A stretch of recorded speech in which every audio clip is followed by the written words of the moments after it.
Hello hello students, सभी के लिए राम राम, सभी के लिए राधे राधे। समझ रहे हो ना? तो हमारी शिक्षण प्रक्रिया में क्या चल रहा था? साइकोलॉजी। साइकोलॉजी किसे कहते हैं? मनोविज्ञान को। और मनोविज्ञान जानो ना, क्या हो? मनोविज्ञान यानी हो मन की विज्ञान, यानी कि दूसरे के जो मन के भाव है हम कैसे जानेंगे, तो वो मन की विज्ञान यानी मनोविज्ञान है जाए। लेकिन आज हम क्या पढ़ेंगे? आज हम पढ़ेंगे RTE 2009। क्या पढ़ेंगे? RTE 2009 यानी कि राइट टू एजुकेशन 2009। समझ रहे हो ना? तो इसके बारे में हम क्या विस्तार से अध्ययन करेंगे। और वीडियो पसंद आए तो लाइक करियो, और नहीं आए तो लाइक कर लियो। तो देखो, सबसे पहले देखोगे RTE 2009। RTE की फुल फॉर्म क्या है? राइट टू एजुकेशन यानी शिक्षा का अधिकार। समझ रहे हो ना? क्या? शिक्षा का अधिकार। तो राइट टू एजुकेशन। अब यहाँ में यूं देखो कि इसमें अध्याय कितने होते हैं। जो RTE है यानी शिक्षा का जो अधिकार है, उसमें अध्याय कितने होते हैं? अध्याय यानी होते हैं पाठ। तो पाठ कितने होते हैं भाई साहब? 7। कितने पाठ हो में? 7 पाठ होते हैं। फिर हम पे यू आना चाहिए कि धारा कितने गो में? धारा हो में 38। कितने गो में? 38। फिर यू तो आना चाहिए हमको कि अनुसूची कितने गो में? तो अनुसूची होती है 1। समझ में आ गो ने? कितने? 7 अध्याय, 38 धारा, 1 अनुसूची। क्लियर है ना? तो ये तो हमारे कहेंगे RTE में 7 अध्याय, 38 धारा और 1 अनुसूची। लेकिन अब हमको धीरे धीरे जितने वो 38 धाराएं ये तो पढ़नी पड़ेंगी, क्योंकि इनमें से तो 100% क्वेश्चन आवेगो। चाहे हम पे मत आ, लेकिन क्वेश्चन तो आवेगो। तो भैया एक एक करके देखो, तुम पढ़ो अच्छी तरह से। समझ में नहीं आया तो बता दीजिए। देखो, पहली है कि धारा 1। धारा 1 क्या है? समझ रहे हो ना? पहली क्या है कि धारा 1। एक क्या है? तो सबसे पहले स्टार्टिंग करेंगे तो पहले हम जो बताएंगे ना कि आज हम ये पढ़ा रहे हैं, फलाना पढ़ा रहे हैं, ढेका पढ़ा रहे हैं, तो ऐसे ये धारा 1 बता रही है कि ये सूचना को अधिकार है। और याद है हम सूचना को अधिकार के कब हुए हो? ये दिख रहा हो खूब। कब अपन को? 1 अप्रैल 2010। समझ रहे हो ना? मतलब यहाँ में डेट की जानकारी अपन को मिल जाए धारा 1 में। लेकिन धारा 2। धारा 2 क्या बताती है? कि RTE यानी कि जो एजुकेशन होता है यानी राइट टू एजुकेशन जो अपन का अधिनियम है, वो एक शब्द भंडार प्रणाली पर आधारित होता है। किस पे? शब्द भंडार, यानी कि इसमें शब्द बोलों पर आधारित, यानी कि बल दिया जाता है। किस पे? यानी शब्द बोलने पर बल किस में दिया जाता है? धारा 2 में। किस में? धारा 2 में शब्द बोलने पर बल दिया जाता है। धारा 1 ये कहती है कि RTE भी कोई चीज होती है। होती है कि नहीं? तो समझ गए ना? लेकिन धारा 3। धारा 3 भी अति महत्वपूर्ण है। तो धारा 3 क्या कहती है? कि भाई साहब जो भी शिक्षा जो जैसे अपन के 8वीं तक के जो बालक होंगे, लेकिन वर्तमान में तो क्या 12वीं तक कर दे कि उनके लिए निःशुल्क, यानी जो निःशुल्क शब्द है वो बार बार पुनरावृत्ति में आता है। कौन सी में? धारा 3 में आता है। किस धारा में आता है? धारा 3 में। धारा 4। अब धारा 4 में क्या बताएंगे अपन? कि उम्र आधार पर प्रवेश, यानी कि ये नहीं है कि बालक पैदा नहीं हो पहले तो हमने स्कूल में बैठा दियो। उसको बाकायदा सही ढंग से पैदा होना पड़ेगा, यानी कि 5 साल का उसे होना पड़ेगा, जब उसे विद्यालय में प्रवेश दिया जाएगा। तो ये कौन सी धारा कह रही है? 4। समझ रहे हो ना? धारा 4 क्या कह रही है? कि उम्र आधार पर प्रवेश दिया जाएगा। अब आगे कौन सी? धारा 5। धारा 5 का है कि अब भैया भैया धारा 5 आ गई। धारा 5 आ गई तो क्या हाथ में कितने होंगी हमारे? 1 2 3 4 5 उंगली होंगी। तो 5 उंगली जैसे कोई मास्टर हमारे झापड़ दे देगो तो झापड़ दे के में हम क्या कटाएंगे? सबसे पहले TC। क्या कटाएंगे? TC। तो भैया TC कटावे की धारा कौन सी है गई? 5। क्यों? 5 उंगली अपन गाल पे छाप दे मास्टर ने, तुरंत TC कटा ले जाएंगे हम। तो ये TC की धारा है कौन सी? 5। अब भाई साहब धारा 6 पे आ जाओ। धारा 6 क्या कह रही है? कि स्कूल की दूरी कितनी? 6। समझ रहे हो ना? जैसे अपन ढूंढाते हम बोले कि फलानो काई 6, ऐसे ही पूछेंगे अपन का कि स्कूल की दूरी कितनी 6। तो धारा 6 कह रही है कि दूरी 6 कितनी? 6 कितनी है कि दूरी? ये अपन की धारा 6 कह रही है। समझ में आ गो ना? ये धारा 6 गई। अगली आ जाओ भाई साहब, धारा नंबर 7 अति महत्वपूर्ण धारा है, और रटाऊ यहीं आ जाएंगे, कोई प्रॉब्लम वाली बात नहीं है, धीरे धीरे आएगी। पर धारा 7। धारा 7 क्या कहती है? कि जो केंद्र सरकार और राज्य सरकार है दोनों साथ साथ रहती हैं। क्या? केंद्र सरकार और राज्य सरकार दोनों साथ साथ, यानी कि धारा 7। क्या? धारा 7 यानी साथ साथ कहती है कि केंद्र सरकार और राज्य सरकार दोनों साथ साथ रहती हैं। कौन सी कह रही है? धारा 7। अब अति महत्वपूर्ण धारा कौन सी आ गई? 8।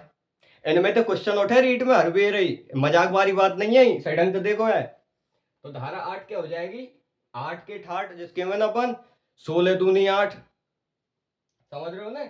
ऐसे ही कहा जाए वो 8 के ठाठ, तो 8 के तो ठाठ रहेंगे, यानी कि सरकार के तो मतलब बढ़िया ठाठ रहेंगे, तो सरकार ही कर्मण्य करेगी, तो सरकार का ही जो दायित्व होगा, ये एजुकेशन है, ये क्या है कि सरकार का दायित्व है, जो निःशुल्क एजुकेशन दी जाती है, तो क्या है, सरकार के दायित्व किससे संबंधित है, धारा 8 से संबंधित है। किससे, धारा 8 से, समझ रहे हो ना।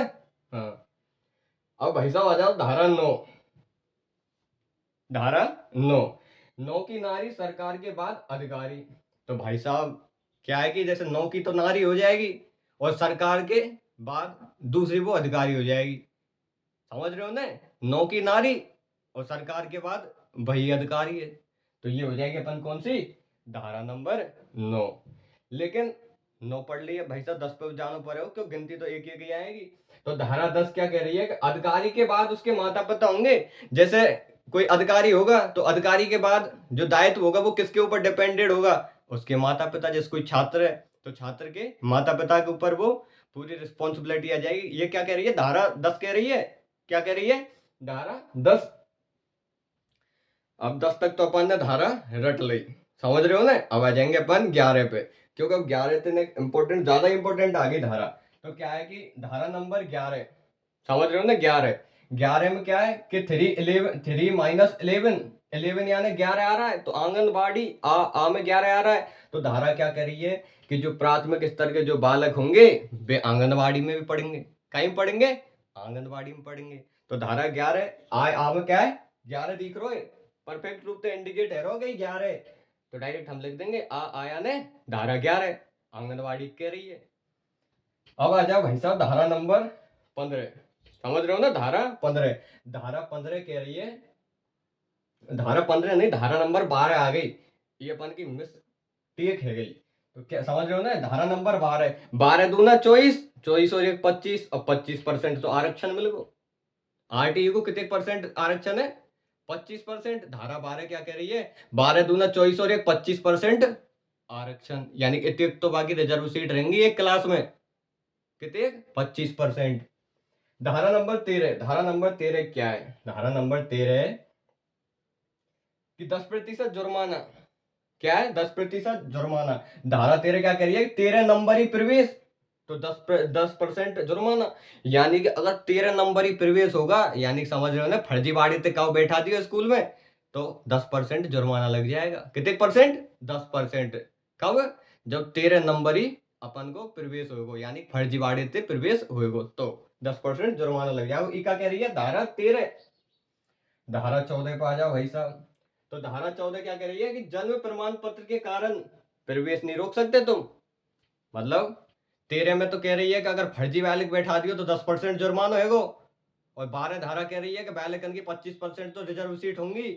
लेकिन अब आगे हम कहीं पे आगे धारा नंबर 14, धारा नंबर 14 में जिस गले स्कूल में अपन पढ़वे जाए तो टीचर क्या कहते हैं, ए छोरा को जन्म प्रमाण पत्र नहीं है, हम तो यहाँ नहीं लें। लेकिन ऐसे अगर काउ टीचर ने कह दी, समझ रहे हो ना, कोई स्कूल के टीचर ने कह दे, तुरंत केस करेगा। कौन सी धारा लगेगी, 14, हम बताएंगे तो तू ले के नहीं, अरे हमारे प्रवेश है, तुरंत ले भगेर। तो ये है कौन सी, धारा नंबर 14। इसके बाद आ जाओ भाई साहब धारा 15, 15 क्या है, 15 धारा है कि 30 सितंबर तक प्रवेश, 15 दूना 30। धारा 15 क्या कह रही है, 15 दूना 30, यानी 30 सितंबर तक प्रवेश होने चाहिए। ये नहीं कि तुम जुलाई में 15 जुलाई तक प्रवेश करे और बंद कर दो, नहीं, 30 सितंबर तो प्रवेश चलेंगे ही वेलकम के। तो 15 धारा कह रही है कि 15 दूना 30 सितंबर तक प्रवेश चलेंगे। धारा 17 क्या आ रही है, धारा 17 ये खतरा है भाई साहब। क्या है, खतरा, किसके लिए, विद्यालय के लिए, अपन को नहीं है खतरा। अब भाई साहब धारा नंबर 18, धारा नंबर 18 क्या कहती है कि जैसे कोई विद्यालय अवैध तरीका से चल रहा हो, फर्जीवाड़े थे, समझ रहे हो ना, कैसे फर्जीवाड़े से चल रहा है, तो बाकी तुरंत शिकायत कर दो। शिकायत करत खेमी 10,000 रुपया को जुर्माना हो जाएगा। कितने रुपया को, 10,000 रुपया को जुर्माना हो जाएगा। कब, धारा 18 कह रही है, समझ रहे हो ना, धारा 18 कह रही है कि कोई विद्यालय अगर अवैध चल रहा है, शिकायत कर दो, बाकी कोई प्रॉब्लम वाली बात नहीं है, तुरंत ही 10,000 को कह जाएगा जुर्माना। धारा नंबर 20, कौन सी, धारा 20, धारा 20 क्या कहती है कि एनओसी रद्द और मान्यता शर्तें। यानी कि एनओसी तो रद्द कर दो और मान्यता की शर्त ने बताओ भाई साहब 19 पे, समझ रहे हो ना। यानी 18 पे तो का है अबे चल लो है, तुरंत ही हमने शिकायत कर दी, 10,000 को जुर्माना है वो। लेकिन 19 पे तो ये कि डायरेक्ट ही मान्यता रद्द कर दो, क्या कर दो, मान्यता रद्द कर दी और मान्यता की शर्त बता दी, का कि मान्यता की क्या शर्त है ये बता दी। अब आगे चलो कि आरटीई की धारा 20, आरटीई की धारा 20 क्या होती है, अति महत्वपूर्ण धारा है। धारा 20 कितनी धारा हो बे आरटीई में, 38, अध्याय कितने 7 और अनुसूची 1, समझ में आ रहा हो ना, अध्याय 7 लिख रहे हो तो देख लो सही ढंग से। धारा 20 यानी आरटीई नियम की शर्तों में परिवर्तन किया जा सकता है। धारा 20 क्या है कि जैसे कोई आरटीई है तो बाद कोई नियम बनायो, तो नियम बनाने के बाद उसमें पुनः संशोधन किया जाना संभव है, ये धारा 20 कहती है। कौन सी धारा 20 कहती है, समझ में आ गया ना। धारा 12 क्या कहती है, 12 दूना 24 और 1 25% रिजर्व सीट रहेंगी वैलिकन की, आगे समझ में। 15 दूना 30 या धारा 15 कहती है कि 30 सितंबर तक प्रवेश चलेंगे वैलिकन के। धारा 7 यानी केंद्र सरकार राज्य सरकार दोनों साथ साथ, और धारा 7। धारा 6 कहती है कि विद्यालय की दूरी कितनी, 6, धारा 6 कह रही है। तो समझ गए ना, ये है कि हमारी अति महत्वपूर्ण 20 धारा। इससे आगे की धारा ना, और रुको ना एक देर हवाल बताएं तुमको।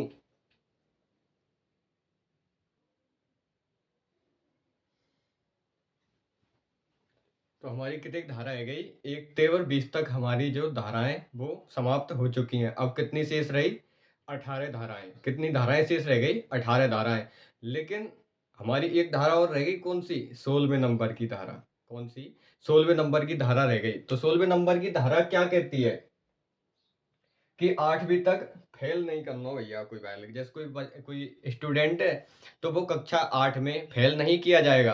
कौन सी धारा कह रही है, 8वीं, यानी समझ रहे हो ना, 16 दूनी 8, ऐसे चाटन की भी कि मैंने अपन क्या 16 दूनी 8, तो धारा 16 क्या कह रही है कि 8 ही में कोई फेल नहीं होएगा। कौन सी धारा कह रही है, 16 धारा कह रही है 8वीं में कोई फेल नहीं होगा, 16 दूनी 8, समझ रहे हो ना। तो 16 धारा कह रही है कि 8 ही में कोई फेल नहीं होगा। अब आगे पढ़ो, कौन सी धारा नंबर 21, 21 धारा क्या दिखाती है, तो 21 धारा कहती है कि एसएमसी यानी कि स्कूल मैनेजमेंट कमेटी, यानी कि विद्यालय में एक स्कूल मैनेजमेंट कमेटी होनी चाहिए, जिसे हिंदी में क्या कहते हैं, स्कूल प्रबंधन समिति। क्या कहते हैं, स्कूल प्रबंधन समिति। धारा 21 कहती है कि स्कूल में एक कमेटी भी होनी चाहिए जो कि स्कूल की या विद्यालय की सटाटी जितनी भी क्रियाएं होती हैं, प्रतिक्रियाएं होती हैं, उनके बारे में विस्तार से जानकारी प्रदान करे। धारा 22, 21वीं धारा है गई। अब धारा नंबर 22, धारा 22 क्या कहती है, एसएमसी के कार्य, यानी कि अपन ने एक स्कूल मैनेजमेंट कमेटी बना दी, ये तो कह रही है धारा 21, लेकिन काम तो करनी चाहिए, वो स्कूल मैनेजमेंट एक कमेटी है, वो काम तो करनी चाहिए, तो धारा 22 के अंतर्गत वो कार्य करेगी, समझ रहे हो ना। धारा 22 के अंतर्गत वो कार्य करेगी, कौन सी, स्कूल मैनेजमेंट कमेटी, यानी स्कूल में एक मैनेजमेंट के लिए कमेटी बनाई जाएगी, वो धारा 21 के तहत तो गठित होगी और 22 के तहत वो कार्य करेगी। अगले आ जाओ, अगली क्या है कि धारा 23, धारा 23 क्या कहती है, धारा 23 कहती है कि जैसे रीट या सीटेट, जैसे किसी टीचर की नियुक्ति है तो नियुक्ति के लिए मिनिमम योग्यता होना अति आवश्यक है, ये धारा 23 कहती है। धारा 23 क्या कहती है कि रीट या सीटेट ये एक टीचर की मिनिमम योग्यता है, 3rd ग्रेड के की, समझ रहे हो ना, कौन से की, 3rd ग्रेड के की। तो का रीट या सीटेट यानी न्यूनतम योग्यता होनी अति आवश्यक है। धारा 24, धारा 24 क्या कहती है कि शिक्षकों के क्या कर्तव्य होते हैं, यानी बालकों के लिए क्या करना जरूरी होता है, सही होता है, ये जो शिक्षकों के कर्तव्य इनके बारे में जो विस्तार से जानकारी है वो धारा नंबर 24 में हमें मिलती है। कौन सी में, धारा 24 में मिलती है कि शिक्षक के कर्म कैसे हैं, अच्छे कर्म है बुरे कर्म है, इस हटाटो हमको धारा 24 बतावे। धारा नंबर 25 यानी कि धारा 25, अब धारा 25 में ये थोड़ी है भाई साहब 100-150 जन इन क्लास ले एक टीचर पढ़ा रहा हो, ऐसे नहीं। एक जैसे अपन की संख्या रहेगी निश्चित, किनकी, विद्यार्थी की, और वहां पे एक टीचर रहेगा, वो फिक्स रहेगा कि इतने विद्यार्थी को इतने टीचर पढ़ाना अनिवार्य है, समझ रहे हो ना। तो इस तरह से क्या है कि छात्र शिक्षक अनुपात भी मेंटेनेंस रहेगा, किसके द्वारा, धारा नंबर 25 के द्वारा रहेगा। अगली कौन सी आ जाएगी? धारा 26। धारा 26 क्या कहती है कि एक विद्यालय में, धारा 26 कह रही है कि एक विद्यालय में मिनिमम, मिनिमम नहीं, यहाँ में क्या है कि धारा 26 क्या कह रही है कि एक विद्यालय में हाईएस्ट यानी 10% शिक्षक पद से ज्यादा खाली नहीं होने चाहिए, नहीं तो स्कूल की मान्यता रद्द कर देंगे। क्या कर देंगे? मान्यता रद्द कर देंगे। यानी धारा 26 क्या कह रही है? हाईएस्ट 10% पद खाली होना कोई बड़ी बात नहीं है। धारा 27, धारा 27 क्या कहती है कि जैसे कोई शिक्षक है तो वो शिक्षक एक तो जनगणना निर्वाचन आयोग के कार्यों के अलावा किसी अन्य कार्य के लिए बाध्य नहीं किया जा सकता। जैसे तुमने यो कहते कि मुझे भाई साहब 2 समोसा लिया दुकान पे थे, नहीं कह सको, तुम्हारे प्रति क्या है कार्यवाही की जा सकती है। कार्यवाही कौन सी? धारा नंबर 27 के अकॉर्डिंग होगी। कौन सी? धारा 27 के अकॉर्डिंग होगी। अगर तुम किसी शिक्षक से कहोगे कि तुम जाके समोसा ले आओ, समझ में आ गया? तो ये हमारी है क्या? धारा 27। आगे बढ़ो भाई साहब, धारा 28। धारा 28 क्या कहती है कि प्राइवेट ट्यूशन में कार्य नहीं। धारा 28, धारा 28 क्या कहती है? जैसे कोई विद्यालय और भाई साहब वहां में क्या गवर्नमेंट टीचर है, अब गवर्नमेंट टीचर है तो वो ऐसे है कि अब बाबू फिक्स सैलरी मिल रही है कितने? 40,000 रुपया, लेकिन वो वहां में संतुष्ट नहीं है। यूं नहीं है क्योंकि बाबू तो और चाहिए, तो बाबू और चाहिए कि तो और खानते आवेगी, तो भैया वो खानते आवेगी ट्यूशन अंते जते जहाँ बैल करने पढ़ाता डोलेगो तो वो वहां से आएगी। लेकिन नियम बना दियो कि भाई साहब तू प्राइवेट ट्यूशन और कोचिंग तो पढ़ा ही नहीं सके। कौन सी धारा कह रही है? धारा 28 कह रही है कि एक अध्यापक प्राइवेट कोचिंग या ट्यूशन नहीं पढ़ा सकता, ये धारा 28 कहती है। और धारा 29 क्या कहती है? धारा 29 कहती है कि अगर पाठ्यक्रम में कोई भी बदलाव किया जाएगा तो अखबारों में जरूर बतलाया जाएगा। यानी धारा 29 कह रही है यानी कि किसी, यानी कक्षा 1 2 3 4 5 6 7 8 9 10 12 तक कोई भी कक्षा में या से आगे अपन चले जाओ, अगर बाकी पाठ्यक्रम में बदलाव होगा तो अधिसूचना अखबारन में जरूर आवेगी। ये कह रही है धारा 29। अब धारा 30 पा जाओ। धारा 30 अति महत्वपूर्ण, रीट में आ सके तो हम क्या पढ़ेगी? पढ़नी पड़ेगी। समझ रहे हो ना? पढ़नी पड़ेगी। तो भैया पढ़ो। धारा 30 कह रही है कि 8वीं तक कोई बोर्ड एग्जाम हेतु बाध्य नहीं कर सकता। यानी कि 8वीं क्लास तक, यानी पहली से 7वीं तक कोई हमसे ये नहीं कह सकता कि तुझे बोर्ड की एग्जाम देनी पड़ेगी। ये हमारे ऊपर है कि हम देंगे या नहीं देंगे, लेकिन हमारी नहीं चले 5वीं क्लास में बोर्ड देनी पड़ रही है, 8वीं में देनी पड़ रही है।